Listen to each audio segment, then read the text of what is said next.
নমস্কার, কলকাতা নিয়ে আমি অতনু রয়েছে আপনার সঙ্গে। এবং কলকাতার শুরুতেই এনআরসি বিতর্ক আজ আবার নতুন করে লোকসভার পর এবার রাজ্যসভায়ও এনআরসি নিয়ে কথা বললেন স্বরাষ্ট্রমন্ত্রী রাজনাথ সিং এবং তিনি জানিয়ে দিলেন যে সারা দেশেই এনআরসি হবে, তবে কবে থেকে তা নিয়ে এখনো পর্যন্ত কিছু জানা যায়নি। কিন্তু এরই মাঝে বিজেপি রাজ্য সভাপতি দিলীপ ঘোষের মন্তব্য বিতর্ক উস্কে দিল। সোমরাজ বন্দ্যোপাধ্যায় প্রতিনিধি আমাদের সঙ্গে এই মুহূর্তে টেলিফোনে রয়েছেন। সোমরাজ, কি বলছেন দিলীপ ঘোষ? দেখো, দিলীপ ঘোষের আজকে যে মন্তব্য তা নিয়ে কার্যত ইঙ্গিত একটা পাওয়া যাচ্ছে যে তাহলে কি এ রাজ্যেও চালু হবে এনআরসি।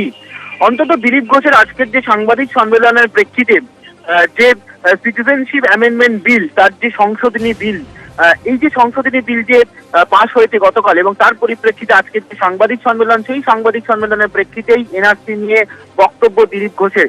সেখানে ইঙ্গিত পাওয়া গেল অন্তত দিলীপ ঘোষের মন্তব্যে তাহলে কি এ রাজ্যেও চালু হবে এনআরসি।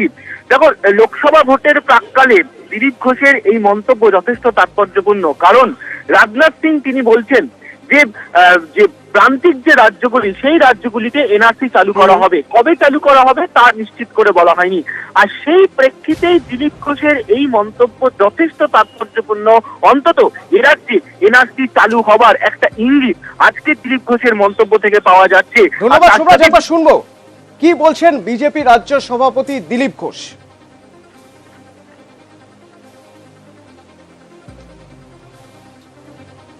আর যারা উদ্বাস বাঙালি বিরোধী বলছিলেন, বাঙালি তাড়িয়ে বলছিলেন, সে প্রশ্নই থাকলো না। সারা ভারতবর্ষে যারা উদ্বাস্তু আছেন সবার সমস্যার সমাধান হয়ে গেছে। আমরা এটাই চাইছিলাম যে কোনো বিতর্কের মধ্যে নয়। এবার যারা ওপার বাংলা থেকে এসছেন বা বাংলাদেশ পাকিস্তান থেকে এসছেন, সে যেই হোক হিন্দু মুসলিম, তিনি যখন ফর্ম ফিল আপ করতে যাবেন, তিনি যদি মুসলিম হন তখন তাকে প্রশ্নের মুখে পড়তে হবে যে আপনি কেন এসছেন। মুসলিমরা ওখানে অত্যাচারিত নন। ইউএনের যে তথ্য আছে, যে সংজ্ঞা আছে উদ্বাস্তুর, তার মধ্যে উনি পড়েন না, কারণ উনি অত্যাচারিত হননি। সেই জন্য তার নাগরিকত্ব পাওয়ার অধিকার নেই। এটা পরবর্তীকালে ঠিক হবে। রাজনৈতিক বিশ্লেষক শিবাজি প্রতিম বসু এই মুহূর্তে আমাদের সঙ্গে টেলিফোনে রয়েছেন। শিবাজি প্রতিম বাবু, কি মনে হয় দিলীপ বাবুর এই বক্তব্য কেন শুধুমাত্র হিন্দু ভোট ব্যাংকে যাতে পাওয়া যায় বা হিন্দু ভোট ব্যাংক যাতে নেওয়া যায়, সে কারণেই কি? সেটাই তো একটা প্রধান কারণ। আজকে অসমে যেটা হচ্ছে, এটা বিজেপি বলতে সেখানেও একই কথা। যারা হিন্দু তারা হচ্ছে শরণার্থী এবং মুসলিম যারা যদি আসে তারা হচ্ছে অনুপ্রবেশকারী। প্রথম কথা হচ্ছে 71-এর আগে পরে তার একটা সেখানে একটা সেই সমস্যা রয়েছে। 71-এর আগে কারা এসছে, এমনকি দেখা গেছে 71 কেন বহু বছর ধরে, বহু প্রজন্ম ধরে এখানেই আছেন, অসমেই আছেন। তাদের অনেকে সম্মানীয় মানুষ ছিলেন, যেমন ফখরুদ্দিন আলী আহমেদের পরিবারের কিছু সদস্যের নাম নেই। এরকম অনেকে আছেন। তপোদী ভট্টাচার্যের নাম নেই, তিনি শিলচরের যে ইউনিভার্সিটি ছিল, অসম ইউনিভার্সিটি, তার ভাইস চ্যান্সেলর ছিলেন। তো সেগুলি তো আছেই, কিন্তু এই যে ডিসকাশনটা করা হচ্ছে, এই ডিসকাশনটা কিন্তু অসমের যারা উগ্রপন্থী যেমন আলফা তারা মানছে না, আসু তারা মানছেন না। তারা বলছেন যে বাঙালি। শিবাজি প্রতিম বাবু, এ রাজ্যের ইতিহাস কি বলে? হিন্দু ভোট ব্যাংকের উপর যদি কেউ জোর দিতে যায় তাহলে মুসলিম ভোট কতটা তারা পেতে পারে? না, যদি এইরকম ভাবে বলতে চায় তাহলে যেটা হবে যে ন্যাচারালি একটা যেটা মুসলিম ভোটের কনসলিডেশন হবে। তো কিন্তু এরা ভাবছেন এভাবে যে হিন্দু ভোট তাদের দিকে চলে যাবে, কিন্তু বাঙালির মধ্যে বেশিরভাগ বাঙালি, বিশেষ করে পশ্চিমবঙ্গের বাঙালি, আমি মনে করি তারা অসাম্প্রদায়িক বাঙালি। এই অসাম্প্রদায়িক বাঙালিরা তারা যেখানে এসছে, তারা প্রাণভয়ে জীবিকার জন্য যে কোনো কারণেই এসে থাকুক, তাদের মধ্যে যদি ডিস্টিংশন করা হয়, যদি তাদের দেখা যায় যে তারা একটা সময়সীমার অনেক পরে আসছেন বা যাদের কাছে পর্যাপ্ত কাগজ পরিমাণের নেই, তাদের ক্ষেত্রে কি করা হবে সেটা অথরিটি ঠিক করবে। কিন্তু অন্যদের ক্ষেত্রে যদি ডিস্টিংশনের ব্যাপার, এই বিভাজনের রাজনীতিতে তারা যেটা ভাবছেন যে এখানে একটা ভোট ব্যাংকে দারুণ সাড়া পড়ে যাবে, বাঙালিরা দলে দলে গিয়ে, বিশেষ করে হিন্দু বাঙালিরা একটা দিকে থাকবে। আমার নিজের মনে হচ্ছে ইট ইজ ডাইরেক্টেড টুয়ার্ডস মতুয়াদের যে ভোট ব্যাংক, সেই ভোট ব্যাংকে তারা ভাবছেন যে এই করে হয়তো মতুয়াদের কাছে তারা যাবেন। তাদের নাগরিকত্বের একটা বড় সমস্যা বা বড় প্রশ্ন বলা বলে। ধন্যবাদ শিবাজি প্রতিম বাবু।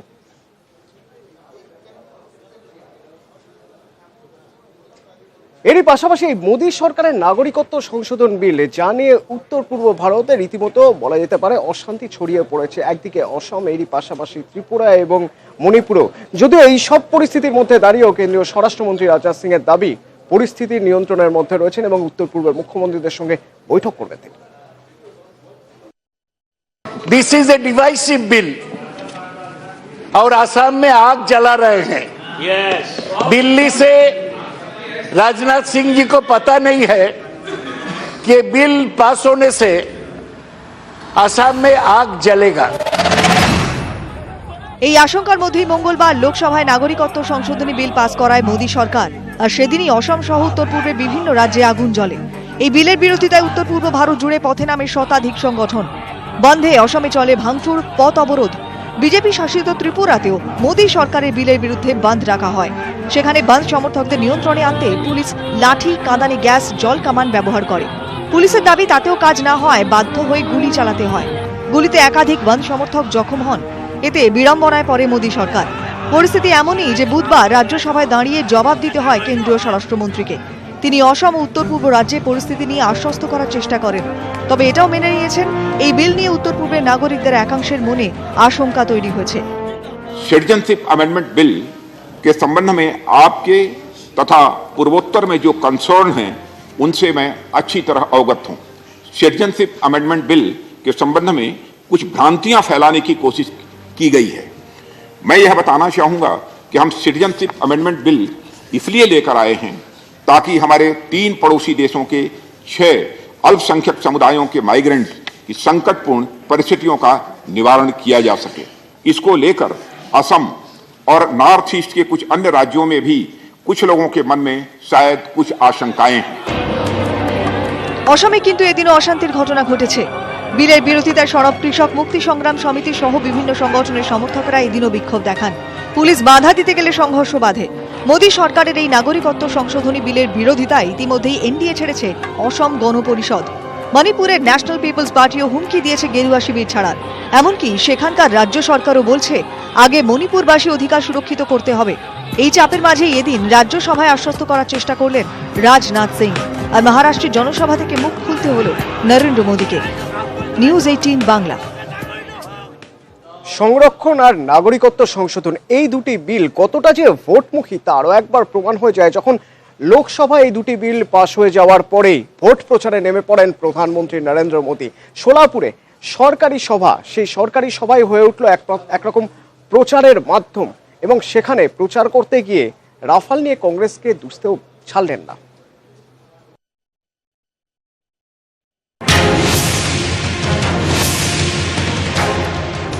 সংসদের ভেতরে বাইরে চাপ, তা কাটাতে এবার মোদীর হাতিয়ার সংরক্ষণ ও এনআরসি বিল। মঙ্গলবারই লোকসভায় পাস হয়েছে সংরক্ষণ ও এনআরসি বিল। তার 24 ঘন্টার মধ্যেই তা নিয়ে প্রচার শুরু করলেন প্রধানমন্ত্রী। सामान्य वर्ग के गरीबों को 10% आरक्षण पर मोहर लगाकर सबका साथ सबका विकास के मंत्र को और मजबूत करने का काम किया गया। सिटीजनशिप अमेंडमेंट बिल के लोकसभा में पास होने के बाद पाकिस्तान, बांग्लादेश और अफगानिस्तान से आए हुए मां भारती के बेटे बेटियों को, भारत मां की जय बोलने वालों को भारत की नागरिकता का रास्ता साफ हो गया। মোদীর পিছু ছাড়ছে না রাফাল বুথ। দুর্নীতির অভিযোগ নিয়ে নীরব, কিন্তু সোলাপুরের সভা থেকে তাতে কংগ্রেসকেও জড়িয়ে দেওয়ার চেষ্টা করলেন তিনি। খোঁচা দিলেন রাহুলকে। मिसेल मामा से किसका नाता था बताना चाहिए कि नहीं बताना चाहिए? क्या बताइए, देश को लूटने देना चाहिए क्या? पाई पाई का हिसाब मांगना चाहिए कि नहीं मांगना चाहिए? कहीं मिशेल मामा की सौदेबाजी से ही तो उस समय का दिल रुक नहीं गई थी। লক্ষ্য 2019। একাধিক অভিযোগের ওজন বয়েও লড়াইয়ে ফিরতে চাইছে বিজেপি। বুধবার আক্রমণের ঝাঁজ বাড়িয়ে তা বুঝিয়ে দিলেন মোদী। মহারাষ্ট্রের সোলাপুরে রাস্তা উদ্বোধনের সরকারি অনুষ্ঠানই হয়ে উঠল মোদীর ভোট প্রচারের মঞ্চ। নিউজ 18 বাংলা। বিরতির আগে আপনাদের দেখাচ্ছিলাম সোলাপুর থেকে কিভাবে লোকসভায় পাশ হওয়া দুই বিল, সেই বিলকে প্রচারের হাতিয়ার করে লোকসভা নির্বাচনের ভোট প্রচার শুরু করেছেন নরেন্দ্র মোদী। এবার একবার দেখে নেওয়া যাক রাহুল গান্ধীর ঝুলিতে কি কি রয়েছে। রাফাল, কৃষি ঋণ, সিবিআই, একাধিক ইস্যু নিয়ে ময়দানে নেমে পড়লেন রাহুল গান্ধীও। আর প্রচার শুরু হলো জয়পুর থেকে।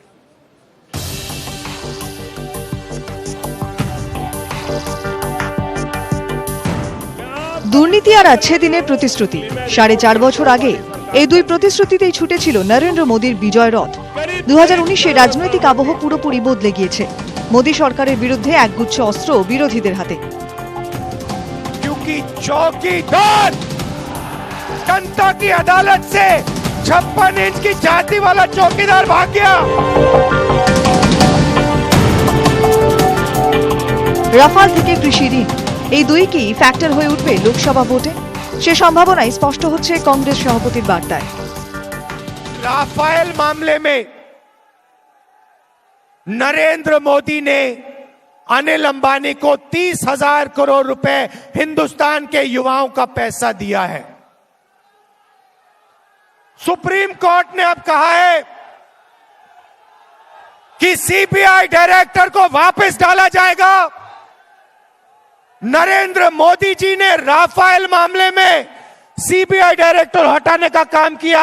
हम सीबीआई डायरेक्टर को वापस डाल रहे हैं। और मैं आपको कहना चाहता हूं राजस्थान के 3 রাজ্যে ক্ষমতায় ফেরার পরই প্রতিশ্রুতি মতো কৃষি ঋণ মুকুব করেছে কংগ্রেস। বাধ্য হয়ে কৃষকদের জন্য বাড়তি সুবিধার ঘোষণা করতে হয়েছে গুজরাট ও অসমের বিজেপি সরকারকে।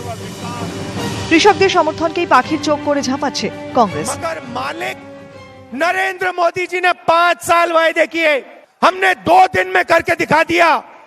4.5 साल में नरेंद्र मोदी जी ने एक काम नहीं किया। किसान का कर्जा माफ करने का होगा।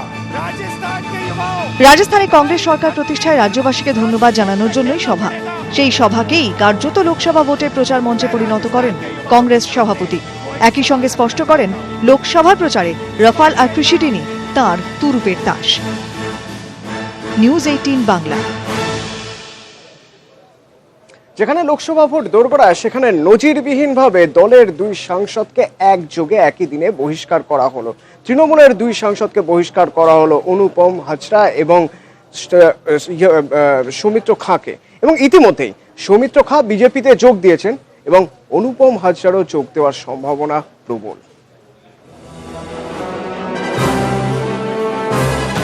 দলীয় শৃঙ্খলা ভাঙলে কাউকে রেয়াত নয়, বারবার এই হুঁশিয়ারিতেও কাজ হয়নি। হুঁশ ফেরেনি দুই সাংসদের। সেই দুই সাংসদকে দল থেকে ছেঁটে ফেলল তৃণমূল।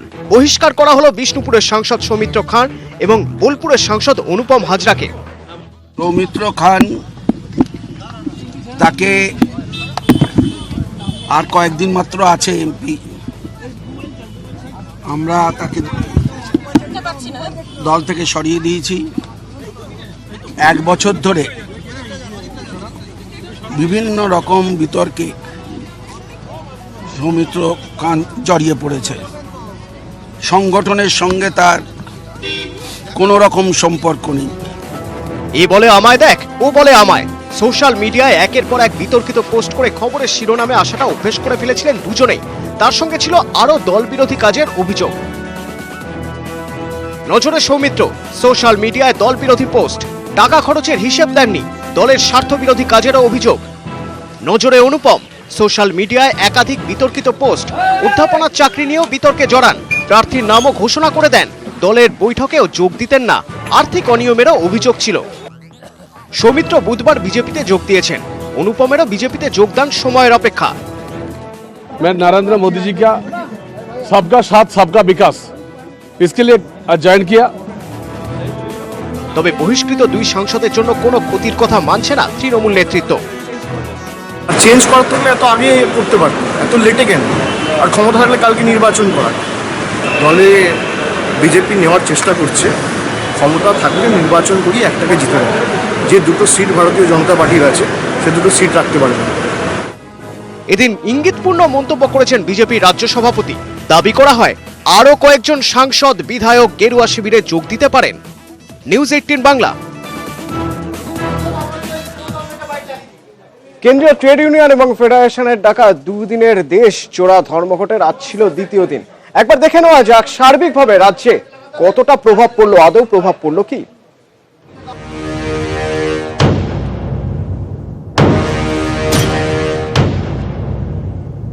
দ্বিতীয় দিনে ধর্মঘটের তেমন কোনো প্রভাবই পড়ল না কলকাতায়। উত্তর থেকে দক্ষিণ উধাও ধর্মঘটের ছুটি ছুটি মেজাজ, দিনভর কর্মব্যস্ত তিলোত্তমা।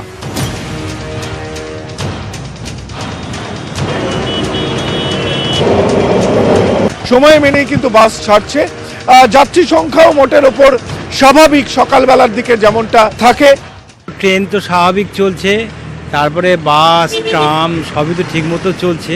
আজকে তো বন্ধ দেখে মনে হচ্ছে না, কালকেও মনে হয়নি, আজকেও মনে হচ্ছে না। বন্ধটা কি সমর্থনযোগ্য? একদম না। ধর্মঘট মোকাবিলায় মোতায়েন ছিল প্রচুর পুলিশ ও নিরাপত্তা বাহিনী।